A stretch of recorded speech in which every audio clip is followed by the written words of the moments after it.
자, 개정법령 최신 판례 특강 진행할게요. 자, 지금 종강하고 이제 쉬셔야 되는데 또 끌려오셔가지고 기분이 좋지 않으실 것 같아요. 근데 최신 판례가 상당히 중요한 것들이 많고 3기 전까지는 그래도 요거 한번 돌리고 오셔야 됩니다. 그래서 뭐 할 거 왜 이렇게 많냐 생각하실 텐데 제가 말씀드렸죠. 그 3기 끝나고 난 다음에도 시간이 있다. 그러니까 지금 닥친 것부터 일단 하셔야 돼요. 과거에 못했던 거 그걸 먼저 하겠다라고 하면은 계속 누적됩니다. 그거 말고 앞에 지금 닥치는 거 있죠. 3기 전까지는 오늘 이제 특강하고 나면은 다음 주 3기 시작하잖아요. 그러면은 최신 판례를 일단은 먼저 보고 오세요. 그리고 또 부족한 부분들은 3기 하면서 다시 또 공부할 시간들 있잖아요. 그때 또 채우시고, 그리고 뭐 완벽하게 하기보다는 자꾸 반복해서 공부한다라는 생각으로 좀 따라오셔야 되겠습니다. 자, 공부 방법 간단히 말씀드렸고 오늘 목표는요.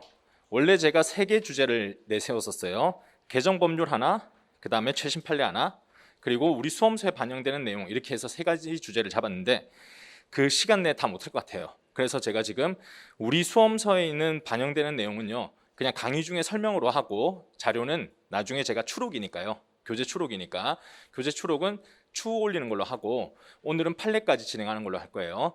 어차피 그 추록 내용이야 자료로 뿌리면 되는 거고, 그리고 제가 리허설 해봤는데 시간 내에 안 끝나더라고요. 그러면은 또 이 특강의 효력이 반감되니까 오늘은 법률 제대로 알고 그 다음에 최신 판례 어떤 내용이다 여기까지 파악하고 가시면 되겠습니다. 자, 진행해 보면요, 프린트 있죠. 프린트로 보시면 되겠고, 지금까지 제가 전자칠판을 많이 썼는데 오늘은 안 가져왔어요. 그냥 프린트로 보시면 돼요. 판례 내용도 많고 이 시선이 왔다 갔다 해야 되기 때문에 그냥 종이를 보시는 게 훨씬 더 효율적이더라고요. 자, 그러면 1페이지가 아니라 2페이지부터 시작하죠. 2페이지 펼치시고요. 자, 조문 보시면 되는데 조문 중에서도 우리 시험에 그래도 조금 언급될 만한 거, 이런 것들 위주로 가져왔어요. 자, 첫 번째는 근기법 부분인데 근기법에서는 뭐 탄력적 근로시간제 이런 것들 막 도입됐죠. 그런 건 1차 문제고요. 2차에서는 근로계약서가 전자문서로 체결 가능하다. 이 정도는 좀 머릿속에 기억해 두세요. 여기 줄거지 부분 있죠. 이 부분을 보시면 돼요. 자, 종전과 개정 법률 이렇게 2가지 비교해 놨습니다. 설명 들어가 보면 종전에는요, 뭐라고 돼 있었는지 그냥 제가 구두로 말씀드릴게요. 종전에는 근로계약서를 작성할 때는요, 서면으로 해라 이렇게 돼 있었어요.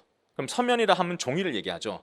그러니까 우리가 여러분들이 이제 회사에 들어가셨다. 그러면 회사에 들어가자마자 종이로 된 근로계약서를 작성합니다. 근데 종이로 작성하지 않고 구두로만 얘기해 준다. 그러면 이 근기법 위반이 되는 거예요.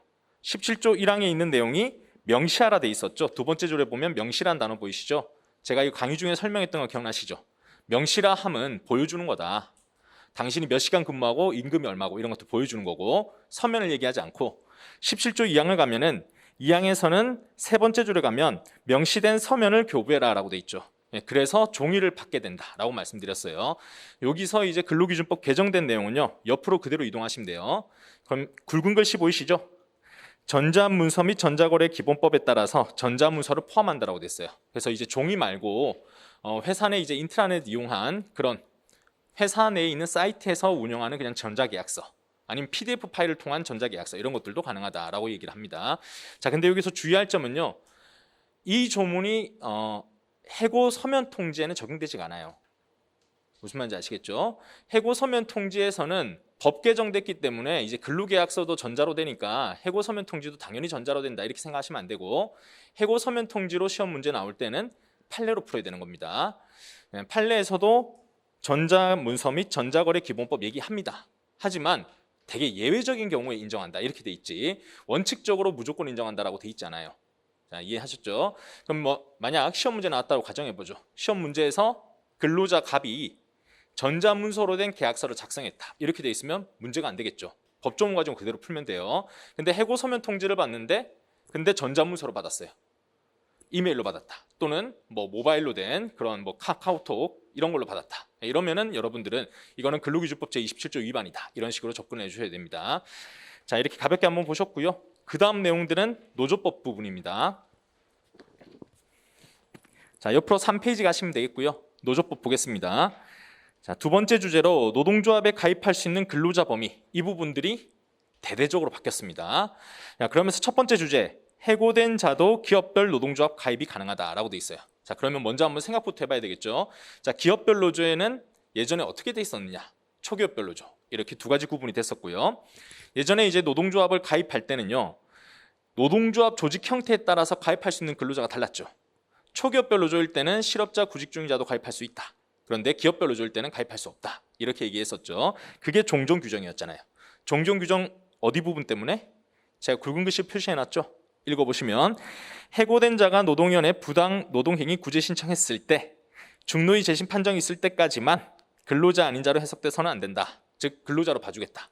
근데 이거 넘기고 나면 여기서 중노위에서 졌어. 그러면은 근로자 아닌 자가 되죠. 그런 사람이 기업 근로조 가입했다. 그러면은 2조 4호 라목에 의해서 근로자 아닌 사람 가입했으니까 그 기업 근로조의 존재도 위태로워졌단 말이죠. 근데 이 부분이 옆으로 가시면 삭제됐죠. 그래서 이제는 어떻게 되느냐? 이제는 기업 근로조든 초기업 근로조든 그 안에 실업자가 가입했다 하더라도 문제가 되지 않는 거예요. 자, 그러면 우리 교재에서는 어떤 영향을 끼치느냐? 제가 서울여성노조 판례라고 얘기를 하는 판례가 하나 있습니다. 그 판례는 노동조합 조직 형태에 따라서 가입할 수 있는 사람을 구분했던 판례입니다. 이 2조 4호 라목 단서는 기업 근로조를 전제로 한 거야. 초기업 근로조니까 적용되지 않아. 이렇게 얘기해 주는 판례가 제가 지금 말씀드린 서울여성노조 판례예요. 근데 이제 그 판례가 의미가 없어진 거예요. 이제 시험 문제가 만약 나왔다. 그럼 노동조합이 기업 근로조든 산별노조든 그 안에는 해고된 사람, 구직중인자 누구라도 가입할 수 있다. 이렇게 되는 겁니다. 자, 그러면 이렇게 되다 보니까 노동조합은 이제 더 활성화가 돼 있죠. 예전에는 기업 근로조 하려고 그러면 실업자는 가입 못하니까 회사가 어떤 식으로 했냐? 자, 기업 근로조 만들었어요. 근데 열심히 활동해요. 그럼 이 사람을 탄압해가지고 해고하는 거예요. 그러면 부당 해고해서 살아 돌아올 수도 있지만은 못 살아 돌아올 수도 있잖아요. 문제가 많았던 사람이야. 하필이면 또 기업에서 함정 수사를 막 한 거예요. 일부러 이제 그 문제되는 행위들을 쭉 다 옛날 것 파악하고요. 동료들하고 다 캐묻고 해서 이 사람 징계 사유 만들어서 해고해버렸어요.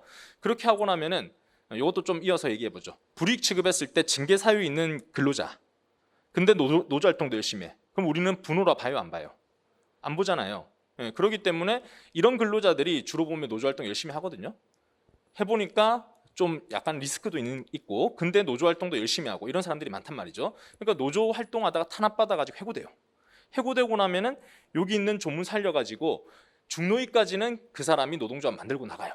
근데 그 이후부터는 노동조합에 있으면 안 되잖아요. 노동조합에 와야 되는 거예요.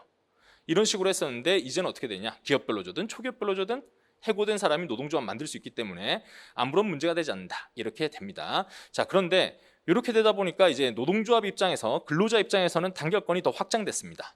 근데 회사 입장에서는 어떨까요? 회사 입장에서는 우리 회사 직원 아닌 사람들이 노동조합 활동을 하면서 막 출입을 해요. 그렇잖아요? 회사 내에 노조 사무실이 있을 거 아니에요. 그럼 회사 내 노조 사무실 들어올 때 땡땡 기업 근로조. 근데 여기 있는 사람이 나 조합원이요 이러면서 들어오는데 우리 회사 직원이 아니에요. 그런 사람들이 막 들어와요. 달갑겠어요? 싫겠어요? 싫잖아요. 그러니까 이렇게 단결권을 확장시켜주는 건 좋은데 그런데 이 회사가 가지고 있는 이 우려사항 이런 것들을 어떻게 해결할 거냐라고 얘기를 했어요. 그 내용들이 반영된 게 아래에 있는 내용들입니다. 밑에 가시면 그래서 양가로 2번 가실게요. 비종사 근로자 처음 들어보죠. 예, 요번에 법 개정되면서 들어온 게 비종사 근로자 이렇게 들어왔습니다. 비종사 근로자는 회사 직원 아니란 뜻이에요.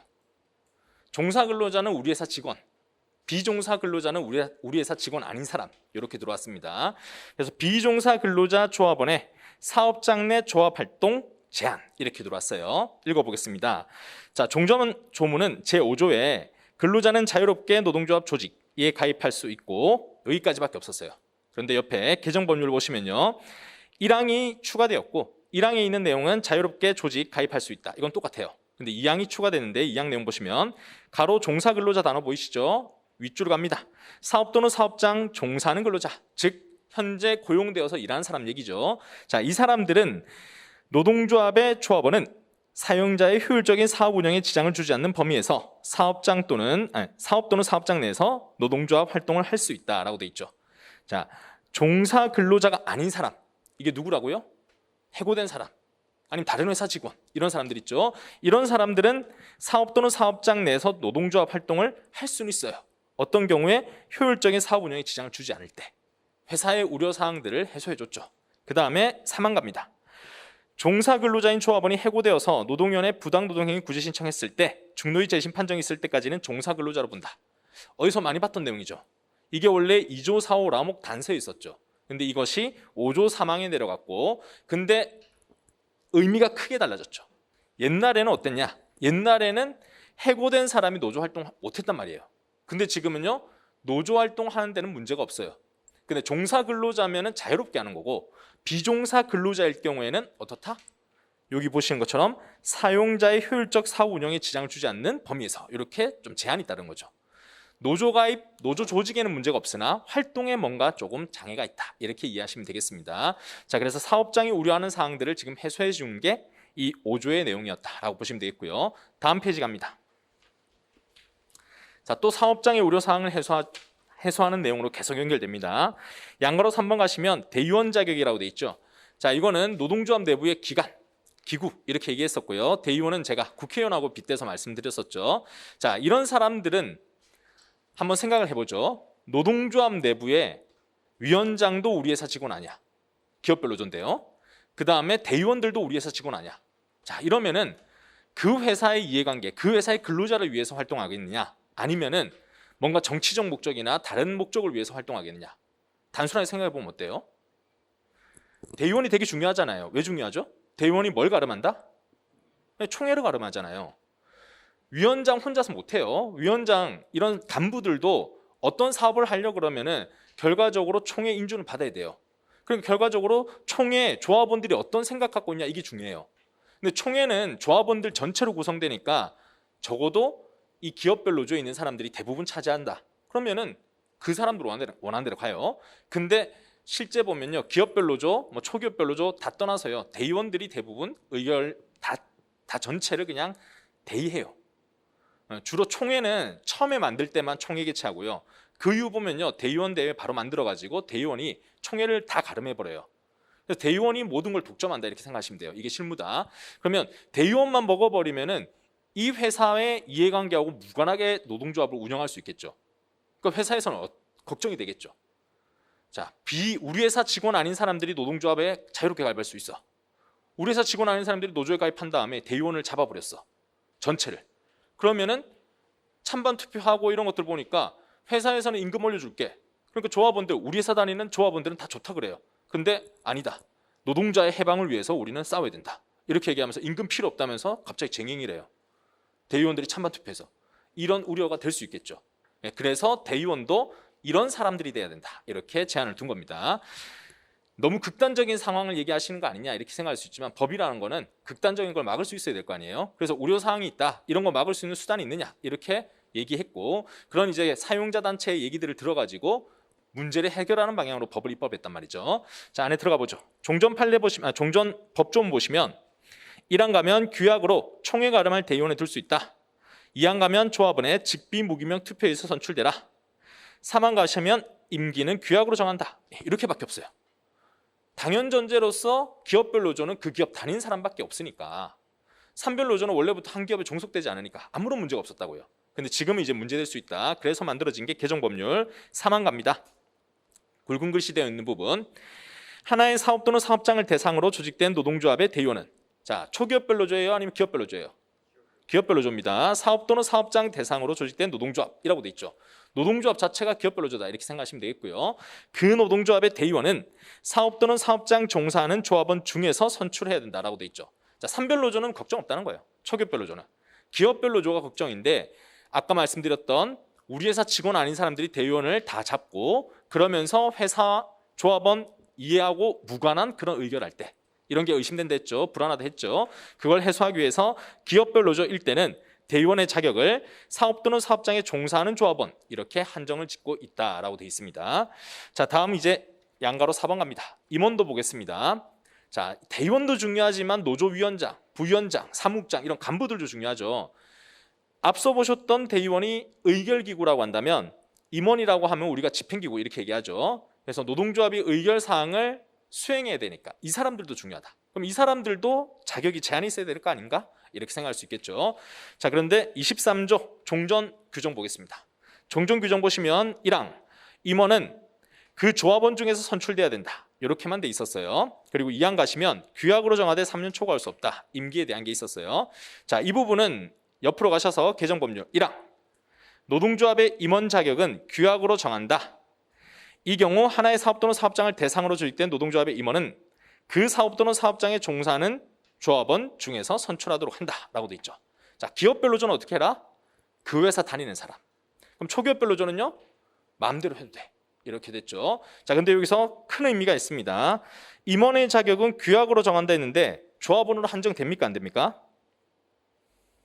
옆에 보시면 23조 1항 종전은 어떻게 됐었어요? 조합원 중이라고 돼 있죠. 근데 개정법률 보시면 뒤에 있는 사업 또는 사업장 말고요. 첫 번째, 두 번째 줄 얘기예요. 임원의 자격, 그럼 초기업별 노조로 가정해보죠. 초기업별 노조의 임원은 규약으로 정한다라고 돼 있지 조합원으로 한정돼야 안 돼요. 안 되잖아요. 사업 또는 사업장의 대상으로 조직된 노동조합, 즉 기업별 노조만이 조합원 중에서 선출해라 이렇게 돼 있죠.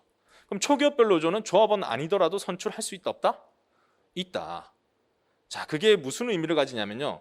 여러분들이 이제 시험 합격하시죠? 합격하시고 난 다음에 노조에서 활동하실 분들도 계실 겁니다. 그럼 노조 가실 때 여러분들이 조합원으로 가실 수도 있지만 조합원으로 별로 안 가시거든요. 노조 가입은 하지 않고 노조 그냥 안에서 행정 업무나 아니면 거기에서 여러분 자문 이런 것들 하실 거예요. 노무법인에 간 다음에 자문하는 거 말고요. 노조에 채용되는 걸 얘기합니다. 근데 노조 채용될 때 여러분들이 노조원이 아니잖아요. 그러면 어떻게 되느냐? 임원이 안 되는 거예요. 임원을 할 수가 없었어. 왜? 지금까지 23조 1항에서는 조합원 중에서 임원 선출인데 여러분들은 조합원이 아니니까 임원이 안 되는 거예요. 그럼 뭐 하냐? 그래서 전문위원 뭐 이상한 명칭을 붙여요. 노조의 그냥 근로자일 뿐이다. 이렇게 되는 거죠. 근데 이제는 어떻게 될 수 있다? 조합원이 아니다 하더라도 여러분들도 이제 노조 간부가 될 수 있다. 이렇게 된 겁니다. 뭔가 노무사의 앞날이 좋아졌다 이런 생각 드시나요? 네, 굳이 조합원 아니더라도 이제 간부가 될 수 있다 이렇게 된 거고, 이거는 이제 노동조합의 니즈를 받아들인 거예요. 노동조합에서 이제 우수한 인재를 영입하고 싶은데 조합원 되고 그리고 또 규약에 보니까 뭐 몇 년 이상 조합원이어야 된다 이런 것들 때문에 당근 가입한다 해서 바로 지금 간부에 앉힐 수가 없어. 이런 막 제약들이 있었단 말이죠. 근데 이제는 외부에서 영입도 쉽게 할 수 있다. 규약으로만 정하면 돼. 이렇게 돼 있다는 거죠. 조합원 아니더라도 된다. 이렇게 이해하시면 되겠습니다. 자, 옆으로 가시고요. 양가로 5번 쟁행위 찬반 투표. 자, 이게 가장 이슈겠죠. 아까 조합 활동도 머리가 아프지만은 쟁의행위 때도 우리 회사 직원 아닌 사람들이 막 찬반 투표한 다음에 쟁행위 돌입해버린다. 또 아까 예를 한번 들어보죠. 100명의 기업별 노조야. 근데 30명은 우리 회사 직원이고 70명은 우리 회사 직원이 아니야. 근데 찬반 투표했는데 70명이 다 찬성해가지고 쟁행위 돌입해.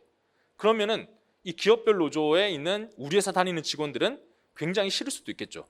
찬반 투표하기 싫은데 억지로 하게 될 수도 있단 말이죠. 자, 이런 상황들을 또 막아야 된다라고 해서 찬반 투표 같은 것들을 할 때는 종사 근로자의 찬반 투표다. 이렇게 또 제안을 두는 겁니다. 자, 읽어보시면은 개정법률 바로 들어갈게요. 개정법률 41조 보시면요. 자, 여기서 네 번째 줄에 직비 무기명 이런 것들은 안 바뀌었어요.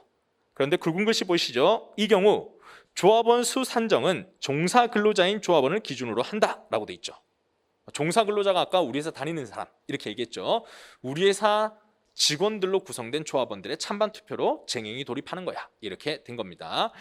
자, 그런데 여기서 뭐 초기업별 노조는 어떻게 되냐 이런 것들이 이제 또 의문이 되실 텐데 그런 것들은 아직까지 해석 여지가 남아 있으니까 그냥 이렇게 단순하게 우리는 알고 넘어가시면 되겠어요. 자, 여기까지가 조합원에 대한 자격을 풀게 되면서 나오는 쟁점들을 한 번에 묶어가지고 쭉 설명드린 겁니다. 다시 한번 정리해보면 이제는 기업별 노조, 초기업별 노조 무관하게 해고된 사람도 가입할 수 있다. 자, 그러다 보니까 회사에서 걱정이 뭐가 있다? 조합 활동하는데 이 우리 회사 직원 아닌 사람들이 우리 회사 막 들어온다. 싫다. 그래서 어떻게 한다? 얘기했잖아요. 보고 읽어주세요. 오늘은 많이 물어보려고, 평소에도 많이 물어봤지만 또 물어보는 이유가 뭐냐면은 오늘 그냥 다 끝냈으면 좋겠어요. 네. 가만 생각하니까 다음 주부터가 이제 그 3기 실제 예습을 하셔야 되잖아요. 3기는 또 오자마자 바로 또 모의고사를 칠 거란 말이죠. 그럼 예습을 해야 되는데 이 프린트를 도대체 언제 봐야 되냐 생각을 해보니까 제가 수험생이라면 오늘 끝내야 된다 이런 생각이 들더라고요. 네, 그래서 오늘 웬만하면 정리했으면 하는 생각으로 이렇게 계속 물어볼 거예요. 지금 제가 물어본 건 양가로 2번 물어봤어요. 조합 활동할 때는 어떻게 해라? 비종사 근로자 이 사람들은 효율적인 사업 운영에 지장을 주지 않는 범위 내에서 할 수 있다. 이 단어를 기억하셔야 된다라고 했어요. 다음에 노동조합 대의원은요, 기업별 노조일 때는 종사 근로자만 된다. 이렇게 했어요. 자, 임원은 어떻게 된다? 임원은 예전에는 조합원 중이라고 했다. 근데 이제는 조합원 중에서 꼭 선출될 이유는 없다. 규약으로 정하기만 하면 되고, 대신 사업 또는 사업장, 즉 기업별 노조라고 계속 얘기하면 기업별 노조의 경우에는 그 조합원 중에서 이렇게 되어 있다. 그리고 쟁행위 찬반 투표는요, 종사 근로자 대상으로 찬반 투표한다. 이렇게 얘기했습니다. 자, 그래서 사업장하고 뭔가 밀접한 것들은 종사 근로자를 한정시키고 있다. 이렇게 이해하시면 좀 쉽겠죠. 다음 이제 3번 노조 전임자 제도의 삭제라고 되어 있습니다. 자, 노조 전임자 제도는 제가 설명드릴 때 두 가지가 있댔죠. 하나는 노조 전임자, 무급, 하나는 근로시간 면제자 이렇게 돼 있죠. 자, 지금은 이건 뭔 비판 때문에 나온 거냐? 자, 노조 전임자라고 하는 거는 회사 업무하지 않고 노조 업무하는 거죠. 근데 여기에 대해서 왜 국가가 개입하냐 이거예요. 이건 단결권 행사인데 회사하고 근로자하고 알아서 회사하고 노조하고 합의해서 그냥 하면 되는 거지 국가가 이래라 저래라 할 건 아니지 않느냐. 그리고 실제 우리 노조법에서는요, 여기에 대해서 형사처벌 두는 규정도 있었어요. 이런 것들이 이제 단결권을 억압한다. 그래서 ILO 협약을 비준하면서 그 내용들을 삭제한 거예요. 그러면 뭐는 남았냐? 근로시간 면제자는 남았습니다. 근로시간 면제자는 여전히 남아있고 전임자, 무급 전임자 이 부분만 삭제되었다라고 보시면 되겠어요. 그럼 조문 내용 읽어보시면 24조 종전 가로 내용 보십시오. 노동조합 전임자 이렇게 돼 있죠. 예전에는 전임자란 이름부터 달고 있었는데 현재 개정 법률은요, 근로시간 면제 등 이렇게 해서 아예 전임자에서 바뀌었어요. 그 다음 본문 또 가보시면요, 본문에서는 종전의 2항 보겠습니다. 2항 가시면 노동조합의 업무에만 종사하는 자, 가로 전임자는 전임기간 동안 사용자로부터 어떤 급여도 지급받아서는 안 된다라고 돼 있죠. 근데 이것이 개정법률 가시면요, 2항 가보십시오. 2항 가시면 두 번째 줄에 근로시간 면제자라 한다 이렇게 돼 있죠. 전임자가 아예 사라지고 원래 전임자 규정 말고요, 전임자 말고 근로시간 면제자가 사항부터 있었어요. 종전에는 그 사항을 땡겼어요. 그러면 면제자 내용으로 이제 다 구성돼 있고 전임자 내용은 없다. 그러면 여기서 의문 드시죠? 전임자를 두면 안 되는 건가? 자, 우리 노조법에서 명시된 것만 할 수 있는 거 아니죠. 명시되지 않은 것은 노사가 알아서 하면 돼요. 뭐에 의해서? 통의하거나 아니면 단협에 의해서 그냥 알아서 하면 되는 겁니다. 그걸 자치 영역으로 넘긴 거지 법에 의해서 규정할 필요가 없다 이렇게 된 겁니다. 그래서 여전히 무급 전임자 둘 수 있습니다.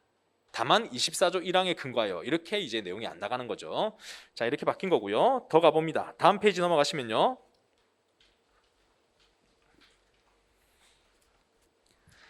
자, 이어서 굵은 글씨 표시되어 있는 개정법률 사항 가겠습니다.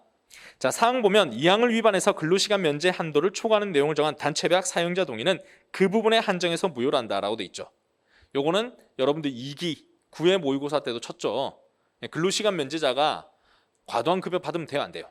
안 되죠. 그 부분은 여전히 억제하고 있다는 겁니다. 노사 알아서 해. 그러니까 방만으로 해. 그런 거 아닙니다. 여전히 근로시간 면제자는 둘 수 있으나 근로시간 면제자는 동료업 직고시죠. 사통업과 이렇게 얘기했었죠. 그 범위 내에서 임금을 줘야 되지 과도한 임금을 줘서는 안 돼. 그 내용이 여전히 24조의 사항으로 들어와 있다. 이렇게 이해하시면 되겠습니다.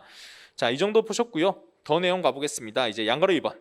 전임자 급여 지급을 부당노동 행위로 보는 근거 삭제라고 되어 있습니다. 자, 우리 노조법에서 전임자가 아예 삭제됐으니까 81조 4호, 81조 1항 4호 지배개입 부당노동이 여기서도 전임자에 대해서 돈 주지 마 이런 내용이 있었죠. 그 내용이 이제 전임자를 둘 이유가 없으니 전임자는 노사 알아서 하는 거니 여기에 명시할 필요도 없겠다 이렇게 된 겁니다. 그럼 비교를 한번 해보죠. 종전 가겠습니다. 종전 내용 보시면 4호 보십시오. 4호에 근로자가 노동조합을 조직 운영하는 것을 지배에 개입하는 행위, 전임자에게 급여 지원하거나 운영비 원조하는 행위, 여기서 전임자 급여 지원 여기를 체크해 두시면 돼요. 예전에는 전임자한테 돈 주지 마 이렇게 돼 있었고, 그 다음 밑에 보시면 24조 사항에 따라서 근로시간 면제자 두는 것은 괜찮아 이렇게 돼 있었죠. 옆에 개정법률 갑니다. 자, 개정법률 가시면은 또 굵은 글씨 보이시죠? 이 내용 보겠습니다. 근로시간 면제한도 초과해서 급여를 지급하거나 운영비 원조하는 행위 이렇게 해서 뭐가 사라졌죠? 전임자 급여 지원 이게 아예 사라지고 면제한도 근로시간 면제자예요. 근로시간 면제자한테 초과 급여 주는 거 이거 안 된다. 이거는 그대로 들어와 있다. 죄송합니다. 지금 뭔가 지금 입속에 뭐가 들어갔는데 뭔지 모르겠어요. 벌레는 아니라고 생각하는데 마스크 끼고 있는데 들어왔나 이런 생각이 드는데 예, 심히 지금 걱정이 됩니다. 예. 편집 좀 잘해주세요. 이런 장면을 삭제시켜 주시고. 자, 밑으로 갈게요. 그 밖에 이에 준해서 노동조합의 자주적 운영, 활동 침해할 위험이 없는 범위에서 운영비 원조 행위는 예외로 한다라고 돼 있죠. 이건 뒤에 또 나올 건데요. 운영비 원조에 대해서 이제 허용된다라고 했던 거 기억나시죠? 그 운영비 원조에 대해서는 이렇게 별도 항을 두고 기준을 따로 만들었습니다. 그래서 예전에 이것도 이어서 말씀드려보면 기본서 수험서에 보면 어떻게 돼 있었냐? 제가 운영비 원조하고 그 다음에 전임자한테 돈 주는 거하고 같이 취급했었다 이렇게 얘기했잖아요. 이제는 완전 분리된 게 보이셔야 돼요. 다시 한번 보면 면제 한도에 대해서는 초과하는 급여 주면 어떻게 돼요? 바로 지배개입. 그런데 운영비 원조는 어떻게 돼요? 운영비 원조는 판단하는 기준이 따로 있어. 이렇게 나오고 있다는 거죠. 그래서 이제는 완전 다른 길로 가셔야 된다. 이렇게 말씀을 드린 겁니다. 그럼 이제 질문하실 때 수험서에 있는 종전 판례 이런 것들 필요 있냐? 같이 취급했다가 떨어졌다가 이런 것들 다 필요 있냐라고 하면은 다 쓸 필요가 없는 거예요. 옛날엔 이랬다 라는 식으로 그냥 요약 정리하시면 되고, 그거 예전에 실질서 형식설 하면서 되게 많이 외웠잖아요. 그런 것들을 다 구구절절 쓰실 이유는 없다. 그리고 전임자 같은 경우에는 그러면 사라진 거냐? 거듭 말씀드립니다. 전임자는 어떻게 하라고요? 법에서 명시 안 할 뿐이지 노사가 알아서 하면 되는 거예요. 하지만 돈 주면 돼요, 안 돼요? 안 됩니다. 전임자에 대해서는 돈 주는 순간 뭐가 되는 거예요? 자, 노조 업무만 해요. 근데 돈을 받아요. 그럼 누구예요? 근로시간 면제자잖아요. 이해가 되시죠? 노조 일을 해, 돈을 안 받아. 그럼 전임자지. 노조 일만 하는 거지. 근데 노조 일을 해, 회사 일 안 해. 근데 돈 받아. 그럼 근로시간 면제자라고요. 근로시간 면제자가 되면은 어디에 적용받는 겁니까? 24조에 따라서 과도한급여 받으면 안 돼요. 과도한급여 받으면 또 81조 1항 4호에서 부당노동이 된다고요. 그러니까 여전히 무급 전임자는 둘 수 있고, 다만 무급으로 운영하는데 왜 법에서 강제하고 왜 국가가 개입하냐 이거예요. 그럼 노사가 알아서 해라 요걸 해요. 이해가 되시죠? 자, 그래서 이제 노조 전임자는 사라진 거다라고 이해하시는 게 아니라 법에서 사라졌고 노사가 알아서 운영하는 거다 이렇게 보시면 되겠고, 그럼 여기서 또 전임자에 관한 판례들은 그럼 어떻게 되는 거냐 이렇게 물어보실 수 있는데, 아직까지 뭐 완벽한 이제 교수님들의 해석은 없어요. 그냥 그 개정법 이후에 나온 교수님들의 기본서에도 보면은 예전 판례 법리들 그냥 그대로 얘기하고 계세요. 판례는 여전히 살아있다 이렇게 보는 것 같아요. 그런데 우리는 면제자의 경우에는 이제 돈 받으면 초과해서 받으면 안 된다. 이거에 대해서는 어쨌든 우리나라가 아직까지 통제하고 있는 거다 이렇게 보시면 되겠습니다. 자, 옆으로 가시고요. 양가로 3번은 그냥 참고 삼아 들어두시면 돼요. 전임자 급여 요구 시 벌칙 조항 삭제라고 되어 있는데, 전임자 규정들을 빼면서 이렇게 벌칙 두는 것도 빼버렸다 이렇게만 알아두시면 되겠어요. 자, 다음 4번 갑니다. 교섭 창구단이라 교섭 분리 절차라고 되어 있죠. 자, 교섭 창구단이라 제도에서도 약간 손질을 했습니다. 그리고 우리가 판례상 인정되는 그런 내용들이 들어왔어요. 판례 한번 떠올려 보시면요. 교섭 창구단이라 하면은 교섭 대표 노조가 만들어지죠. 그럼 교섭 대표 노조한테 뭔가 의무가 주어지고 있죠. 다른 노동조합한테 뭘 해줘야 되죠? 공정대표 임무가 있죠. 성실교섭 의무는 사용자하고 하는 거고, 공정대표 임무가 있고, 또 사용자도 개별 교섭할 때 어떻게 해야 된다? 창구단위라 해야 되는데 개별 교섭할 수도 있잖아요. 사용자 동의로. 개별 교섭할 때 어떤 의무가 있었어요? 그건 81조 지배개입할 때 얘기했었는데 중립 의무, 그런 것들이 있었죠. 자, 이렇게 개별 교섭할 때나 아니면 교섭 창구 단위라 했을 때나 어쨌거나 공정하게 해라 이런 내용들이 흐르고 있단 말이죠. 그런 내용을 입법화했다 이렇게 보시면 되겠어요. 개정법률 보시면 2항 보세요. 2항 보시면은 굵은 글씨 표시돼 있죠. 자, 읽어보겠습니다. 1항 단서에 해당하는 경우 사용자는 교섭을 요구한 모든 노동조합과 성실히 교섭해야 되고 차별적으로 대우해서는 안 된다라고 돼 있죠. 자, 1항 단서는 어떤 경우냐? 1항은 바로 위에 있죠. 거기서 다만부터 이제 찾으면 되겠죠. 다만이 밑에서 하나, 둘, 셋, 넷, 다섯 번째 줄. 3항에 따라 교섭대표 노동조합을 자율적 결정하는 기한 내에 2조에 정하는 교섭 창구 단위라 절차를 거치지 않기로 동의한 경우, 이게 뭐죠? 사용자가 개별 교섭에 동의한 거죠. 개별 교섭 동의했을 때 우리가 판례상으로 사용자 중립 의무 있어 이렇게 얘기했었는데, 이게 이제 입법화된 거예요. 입법화돼서 모든 노동조합과 성실히 교섭하고 차별하지 마 이렇게 하는 것이 들어왔습니다. 그래서 요거는 개별 교섭 시의 차별 금지 이렇게 기억하셔야 되겠고, 요거하고 공정대표 임무는 다릅니다. 공정대표 임무는 어떤 상황이다? 창구 단위가 돼야 돼요. 교섭대표 노조가 만들어지는 창구 단위가 됐을 때 얘기고, 그때 사용자하고 교섭대표 노조가 책임을 지는 겁니다. 이거는 사용자한테만 얘기하고 있잖아요. 예, 이거는 다른 거다라고 이해하셔야 되겠고, 기억력을 여러분들이 더 연결시키기 위해서는 제가 아까 말씀드린 사용자 중립의무 판례 있죠. 예, 거기까지도 여러분들이 체크해 두시면 기억이 더 잘 나실 겁니다. 자, 다음 페이지 넘어가겠습니다. 내용이 쭉 기니까 다 읽진 않을게요. 교섭 창구 단위라 프로세스는 알고 계시잖아요. 예, 왜 기침이 나오고 벌레 드셨어요? 그건 아니죠. 창구 단위라 프로세스 어떻게든지 그냥 말로만 해보죠. 맨 처음에 뭐 해야 돼요? 세세한 절차 말고요. 뭐 붙이고 며칠 지나고 이런 것들은 법조문이 있으니까 실제 시험장 가면 뺏기면 된단 말이에요. 그거 말고 그냥 굵직하게 맨 처음에는 뭐부터 해요?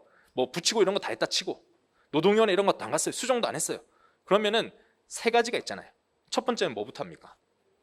네, 자율적으로 교섭대표 단을 구성할 수도 있고, 아니면 인원수를 자유롭게 혼합할 수도 있고, 알아서 하는 겁니다. 자율적 대표 결정 기한이 있고요. 근데 이게 지나갔어요. 14일이 지났어요. 그럼 어떻게 하죠? 두 번째는 네, 그렇죠. 과반 노조. 창구 단위라 들어올 때 그 노동조합 중에서 과반 먹었던 애, 걔가 바로 대표가 돼버리죠. 근데 과반도 없어. 그러면 세 번째는 어떻게 가죠? 노동위원회 가기 전에 뭐가 있어요? 공동교섭대표단 이렇게 얘기하는데, 그 중에서 처음에는 자율적 결정합니다. 근데 이거는 최소 10% 이상 돼야 된다고요. 근데 여기서 자율적 또 결정이 안 돼. 그랬을 때 노동위원회 가는 거예요. 그래서 크게는 세 가지를 얘기합니다. 처음에는 자율, 두 번째 과반수, 세 번째는 공동교섭대표단. 이렇게 크게 세 가지고요. 공동교섭대표단 안에 두 가지가 있는 거예요. 하나가 또 자율, 하나는 노동위원회. 그래서 마지막은 노동위원회 가면 결과적으로 인원수 구성 딱 해주죠. 이렇게 되는 거고, 여기서 또 갑자기 기본 이론 얘기하는 것 같은데 그래도 혼란스러울 것 같아서 얘기해보면, 그러면 제가 하나, 둘, 세 단계 얘기했잖아요.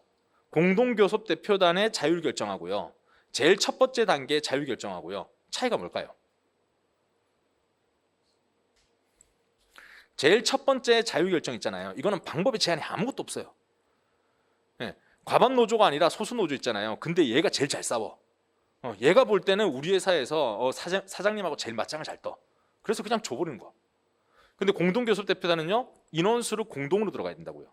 그럼 방법에 뭔가 제한이 있는 거죠. 그래서 제일 처음에 하는 자율결정, 이것이 그냥 진짜 프리하다 이렇게 보시면 돼요. 공동교섭대표단은 공동으로 들어가는데 일단 제한이 노조가 10% 이상 노조가 돼야 들어올 수 있어요. 그리고 이 중에서 인원수 몇 명으로 할 거냐, 이런 것들이 협의하는 거예요. 332로 갈 거냐, 443으로 갈 거냐, 뭐 이런 것들 있죠. 그런 것들 정하는 게 공동교섭대표단에서 자율결정 기관이다, 이렇게 얘기를 한 겁니다. 자, 이거를 뭐 시험 문제 엄청 쓸 건 아닌데 그래도 개념을 알고 있어야 틀리지 않으니까 이렇게 한번 말씀드려봤고요. 자, 그럼 여기서 또 의문, 회사가 불안해할 건 뭐냐, 이걸 보시면은 이제 옆으로 가셨죠. 8페이지에 시팡 굵은 글씨 돼 있는 거 있죠. 이걸 보겠습니다. 자, 읽어보면 사항에서 7항까지 및 9항에 조합원 수 산정은 종사 근로자인 조합원을 기준으로 한다 라고 돼 있죠. 이건 뭐냐면요, 또 우리 회사에 기업별 노조가 있어요. 근데 우리 회사의 기업별 노조에 다 실업자, 구직중인자 이런 사람들만 가입했고 우리 회사 직원은 한 명밖에 없어.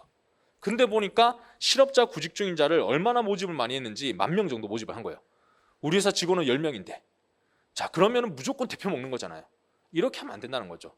교섭창구 단위라 했을 때는 우리 회사 직원들, 그 사람들 가지고 조합원수 산정해야 되지 않겠냐, 이렇게 얘기를 하는 겁니다.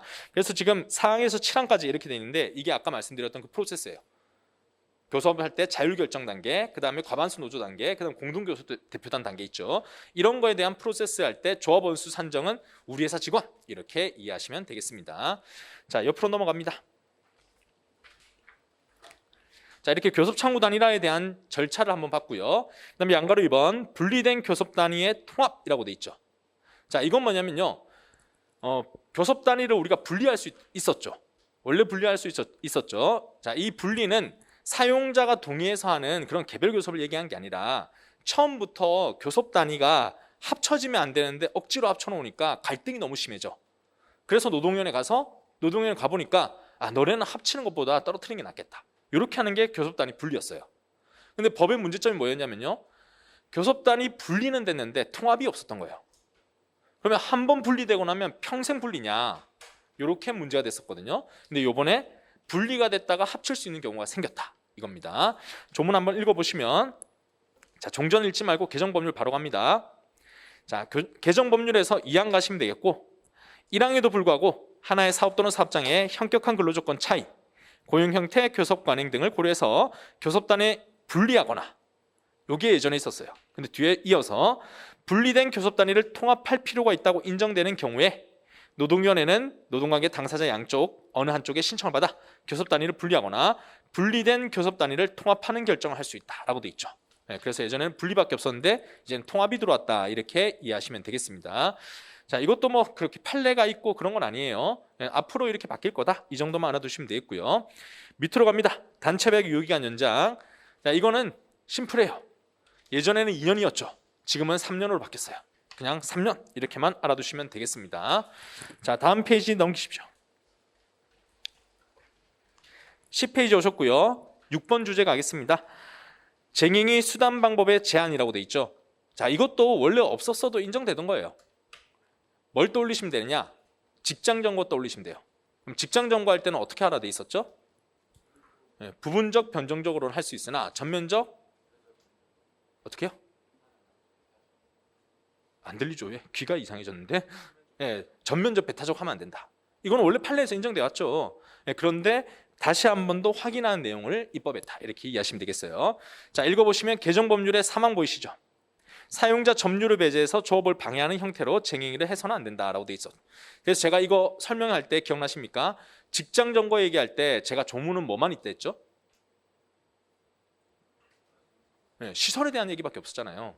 사용자 업무에 관한 시설, 거기에 대해서 정보하면 안 돼. 이거밖에 없었잖아요. 그래서 요거에 대한 거 시설 말고 그럼 정보 방식에 대한 거는 법조문에 없고 판례 있다 이렇게 얘기했잖아요. 그래서 전면적 배타적 하면 안 돼 이런 얘기했었다고요. 근데 여기서 37조 2항에서는 하나가 더 추가된 게 이제는 점유를 배제해서는 안 된다 이런 내용이 들어왔다는 거죠. 그래서 이거 들어오니까 이제 노동조합들은 막 반대를 막 했었어요. 직장 정보를 무력화하는 거다 이렇게 얘기하니까 아니다. 과거에 인정되었던 직장 정보 판례 이거를 다시 한번 확인적으로 명시했을 뿐이다 이렇게 얘기해요. 그럼 앞으로 이제 직장 정보 나오면은 시설에 대한 법조문 쓰고 여기에 대한 법조문 쓰고 그다음 판례 쓰고 이렇게 하면 되는 거고 새롭게 뭔가 바뀐 건 아니다 이렇게 알아두시면 되겠습니다. 옆에다가 직장 정보 이렇게 써주세요. 직장 정보의 조문이 이제는 두 가지가 있다. 시설에 대한 거 하나, 점거 양태에 대한 거 하나 이렇게 이해하시면 되겠습니다. 자, 7번 내려갑니다. 지배 개입 부당 노동 행위. 자, 지배 개입 부당 노동 행위는 앞서 한번 얘기했었죠. 그때는 전임자와 근로시간 면제자에 집중해서 말씀드렸었고 이번에는 아까 운영비 원조에 대해서 제가 기준이 있다라고 말씀드렸죠. 그 부분을 이어서 보는 겁니다. 자, 개정 법률 보시면 되겠고 제일 아래 81조 1항 4호 제일 하단에 보면 굵은 글씨 있죠. 이 부분 읽어볼게요. 그 밖에 이 준해서 노동조합의 자주적 운영, 활동을 침해할 위험이 없는 범위에 운영비 원조 행위는 예외로 한다라고 돼 있죠. 너무 명백하죠 이제. 자주적인 운영, 활동 침해할 위험 이렇게 돼 있죠.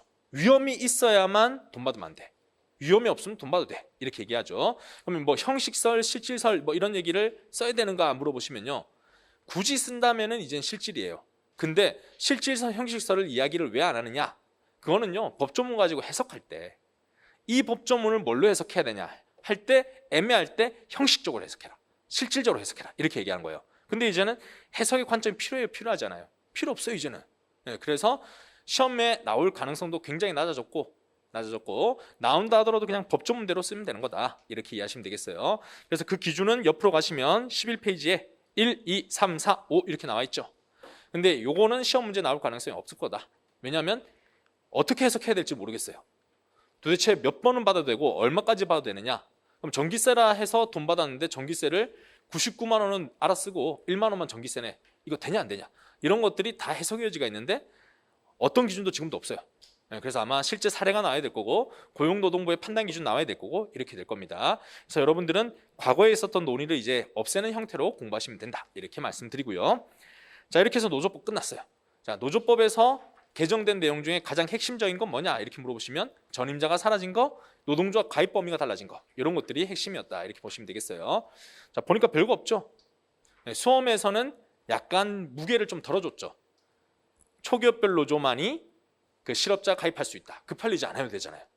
좋아졌어요. 그 다음에 돈 주는 문제, 운영비 원조, 실질서, 형식서 막 이렇게 외웠었는데 이제 운영비 원조에 대해서는 기준 딱 확립됐으니까 다 판례들 넘기면 돼요. 전임자 돈 받으면 안 돼. 똑같아요. 근로시간 면제자 지금 똑같죠? 근로시간 면제자 과도한 급여 받으면 안 돼. 원래부터 있던 거죠. 그러니까 여기에서 공부량이 늘어난 건 없어요. 그냥 법조문의 위치 내용들만 조금 바뀌었다 이렇게 이해하시면 되겠어요. 다음 이제 8번 내려가시면 공무원 노동조합 있죠. 네, 공무원 노동조합도 뭐가 개정이 됐다. 근데 이것도 여러분들의 수험 부담을 줄여주는 방향으로 개정이 됐어요. 원래는 어떻게 돼 있었냐?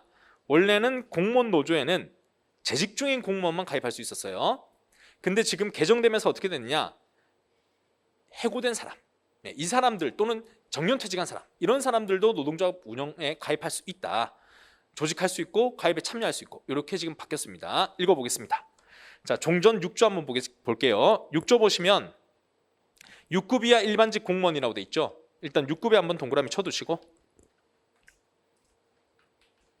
2호도 보시면 6급도 보이시죠? 특정직 공무원 중 6급 보이시죠? 그 다음에 4호도 보시면 6급 보이시죠? 자, 이렇게 급수로 제한을 하더라. 그리고 밑에 사망 내려갑니다.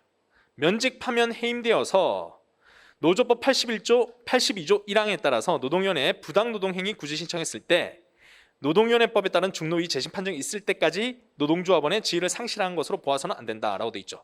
이거 뭐랑 비슷해요?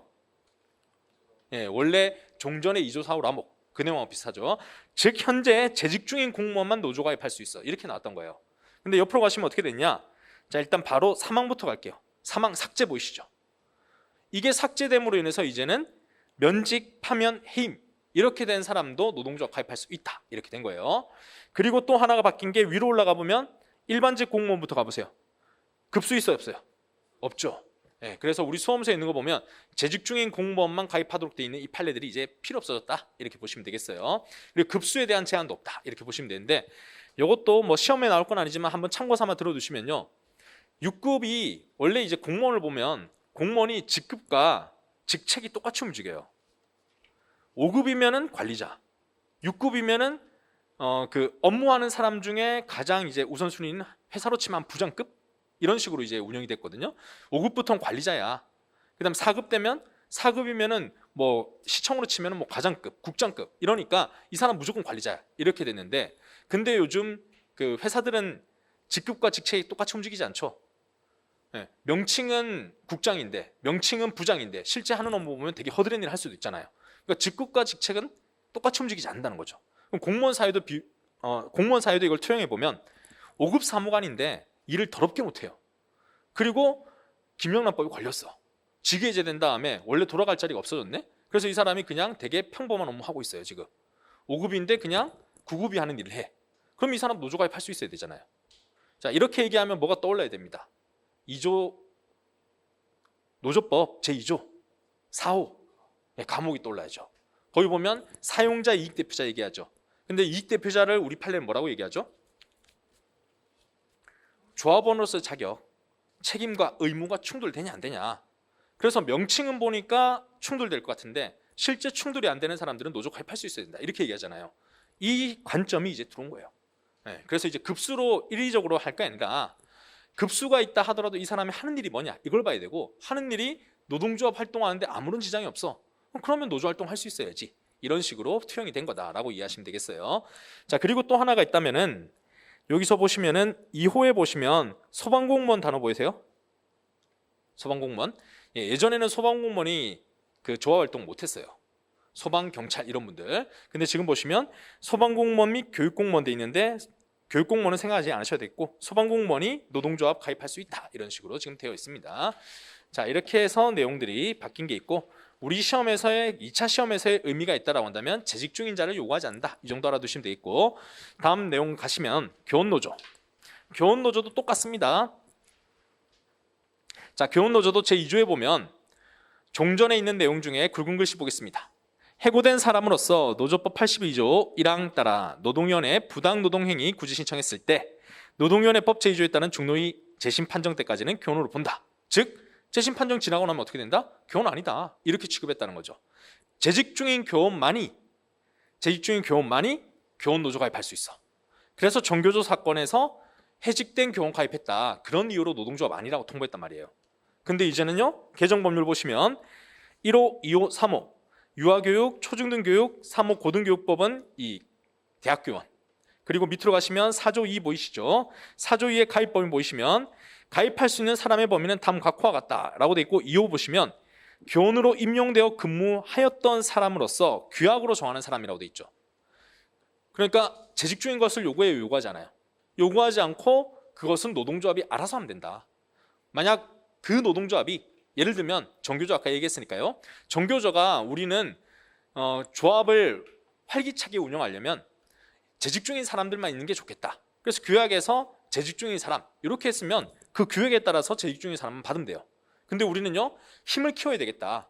해직된 사람 이런 사람들 그리고 명예퇴직한 사람 이런 사람도 받겠다. 그러면은 그 규약에 명시하면 받을 수 있다는 거예요. 법에서 제한하던 것을 이제 풀었다 이렇게 보시면 되겠어요. 그러면 이 바뀐 법에 따르면 이제 정교조 판례는요 해직된 교원 가입했다 문제 안 되겠죠. 규약만 살펴보면 된다 이렇게 이해하시면 되겠습니다. 자 이렇게 해서 공부의 부담을 또 덜어주는 그런 내용들이 나오고 있죠. 자 여기까지가 개정 법률 내용이었습니다. 자 1부 끝내고요. 최신 판례는 바로 하면은 졸릴 것 같아요. 그래서 좀 이르지만은 10분 쉬었다가 진행하도록 할게요.